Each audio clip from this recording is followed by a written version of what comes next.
Cape Town is an amazing place, but having limited time, we had to say our goodbyes to Cardell and head up north via the Garden Route.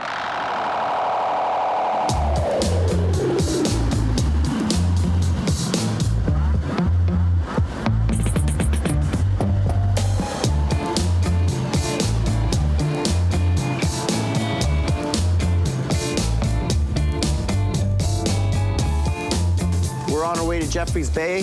This is what we found on the road. 216 meters, tallest bungee jump in the world off of a bridge, Blockgrunds Bridge. If I'm doing this, I'm doing it on a skateboard. Let's do this. Though Blockgrunds Bridge holds the world record for jump height off a bridge, the world's largest bungee jump title goes to the Macau Tower in China, which is 17 meters higher at 233. Hello, sir. This one is... Hello, buddy. What's your name? Eugene. Eugene. Yeah. Okay, Eugene. When was the last time you bungee jumped? Oh, a long time ago. But this is like a whole new level. I would be lying if I said I wasn't nervous. It looks scary, man. I'm not too sure about jumping that. It's not scary. It's not scary. It's like kind of like walking the plank. So exciting. Are you doing skateboard? Yes, sir.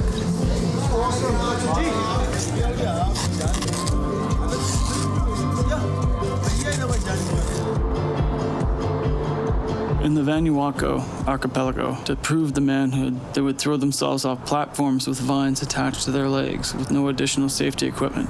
If they had skateboards, I'm sure they'd do the same.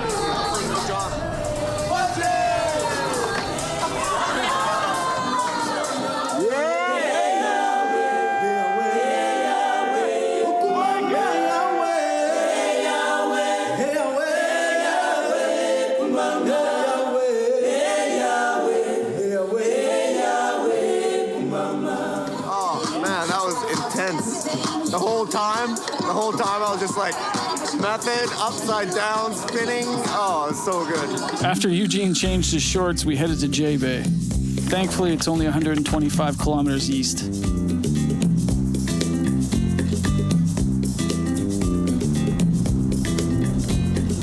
Jeffreys Bay exploded in the 1960s from a sleepy fishing town to a popular surfing community. It is said that it is home to one of the best right-hand point breaks in the entire world. This is definitely a place we couldn't just pass by. Look at that, man. The light was fading, and we had to check out the surf. We found the only shop open, Sun Surf, and talked to the manager. He also gave us a few names of people we should contact. Hey, sounds good, Pierre. Thanks for hooking up, man. Yeah, hope you guys catch some wave. Oh, yeah. We doing this. Yeah. So excited, man. Surfing with the moonlight. After driving the scenic Garden Road route, here we are in Jeffreys Bay, one of the top 5 surf spots in the world. So let's go for a short trip under the moonlight. Yep!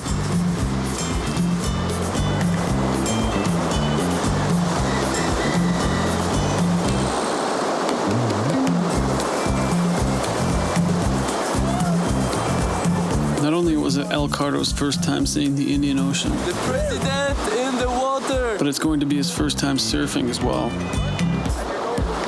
There, alright? We do our best to show him the basics. This is gonna be crazy.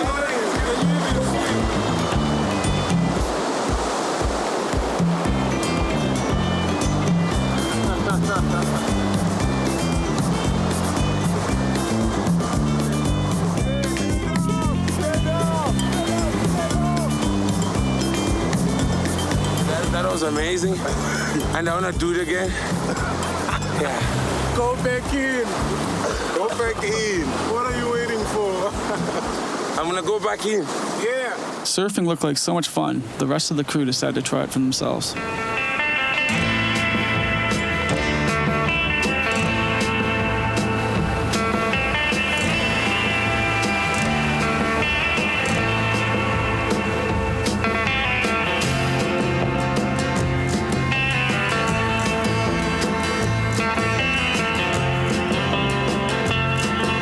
Just finished a surf, and we've met up with Des Sawyer, been shaping boards for decades, and he knows everything about this place. And we're just gonna poke our head into his shop and see what he has to say. Mr. Des. That's like surfing, huh? Yeah. We found Des and his son Stephen working on a surfboard in the back. 50 years in this facility. In this facility, just shaping in general. Right. 50 years since I was 13, you know. I was 13 when I started. Right. People in business loved money too much for me. I wasn't going to begin to love money like that. I didn't think that that was a good idea.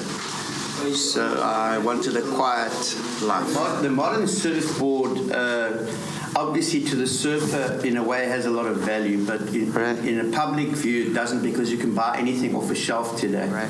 But I think what's valuable is to have learned eventually a bit about surfboards. We don't have that many absolutes, you know, but I think that's the interesting point. And then to find a little bit of that out and then pass it on to Stephen or young guys that want to work. But surfboard building is quite hard work. The mystery of a surfboard is the magic of a surfboard. That's my philosophy. Because we don't really know what makes one board so much nicer to ride than another. Work carefully, you know, and we work slowly and we work individually. We don't do too bigger things. We do small things that mean to us, you know. But I think it's also Jeffreys Bay. It's slow. Sure. You can mass produce. Yeah, we did before. I used to make about 25 to 35 boards a week. What you didn't like about that? It's too hard work to start with, and you're making a lot of the same board, you see. I don't make boards in models. I don't pump 6 of this, 6 of that, 6 of that. We just try and do one for you. So Sure. It's kind of like a bit novel. Pierre mentioned we should definitely talk with Coffee at the Core Surf and Skate Shop.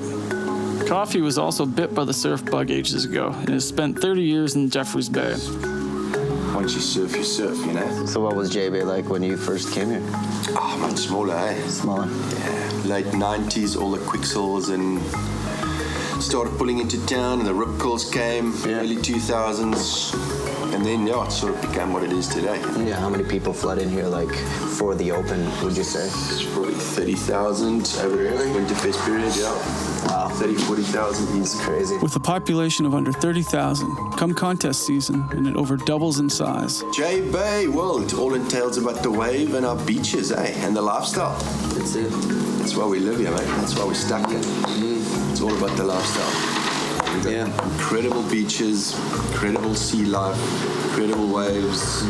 So we're very spoilt and blessed on those parts. That's why, like I said, we really want to go hang anywhere else. Industry comes and goes, but it's really about just the core values of the wave, I guess. So you guys driving up to Joburg? On our way back right now. We bolt 14 kilometers from there down to Cape Town, and now we're slowly making our way back. So why don't you stop in Hogsback tomorrow? There's a downhill skate race there tomorrow. There you go, Hogsback. Steve-O, that is Hogsback for you now? It's about 3 hours. From here. And that's going kind of, northwest. It's going that way, yeah. Yeah. And it's obviously our small, Eastern Cape skate community, so it's... Cool. And the whole downhill thing has sort of nosedived the last year or so. Yeah. 2 years in South Africa. Right. So it's the first time they're having an official event at Hogsback, which is pretty cool. We want to give our legs a last stretch before we load back into the cars and head to Hogsback for the race tomorrow. There's always a little stash. If you look hard enough, you'll find it. The local little skate spot. This is a grassroots little bowl here, and it's alive, man.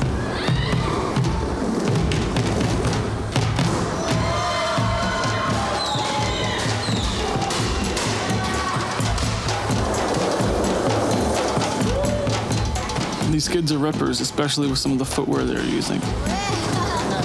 Insane, man. They're riding with gum boots, man. No shoes, and they kill it.